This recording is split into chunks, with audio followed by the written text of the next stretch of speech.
আমি পরম করুণাময় আল্লাহর কাছে শুকরিয়া জানাই এবং কৃতজ্ঞতা জানাই আমার দলের ভারপ্রাপ্ত চেয়ারম্যান জনাব তারেক রহমান সহ স্থায়ী কমিটির সদস্যবৃন্দদের যারা আমাকে নমিনেশন দিয়েছে।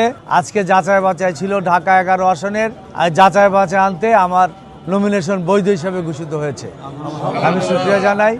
ইনশাল্লাহ আপনাদের যারা মিডিয়ার ভাইয়েরা আছেন, বোনেরা আছেন, আমার নির্বাচনী এলাকায় আপনাদের সকলের সহযোগিতা কামনা করি। সঠিক জিনিসটা, তথ্যটা আমাদের সামনে তুলে ধরবেন। যেটাই হোক, বাস্তব যে অবস্থাটা সেটা তুলে ধরবেন। আমাদের মধ্যে ভুল থাকলে তুলে ধরবেন, আমরা সংশোধন করে ঢাকা 11 আসনের জনগণকে নিয়ে মাদক, সন্ত্রাস এবং চাঁদা মুক্ত একটি কল্যাণ এলাকা আমি তৈরি করতে চাই। আপনাদের সকলের সহযোগিতা চাই।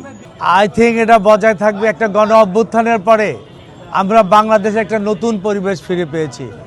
আমি বিশ্বাস করি যে একটা কল্যাণ রাষ্ট্র প্রতিষ্ঠা করার জন্য আগের রাজনৈতিক যে বিহেভিয়ার বা কালচার ছিল, এটার পরিবর্তন হওয়া উচিত। মানুষ দীর্ঘদিন পর আজকে ভোটের অধিকার ফিরে পেয়েছে।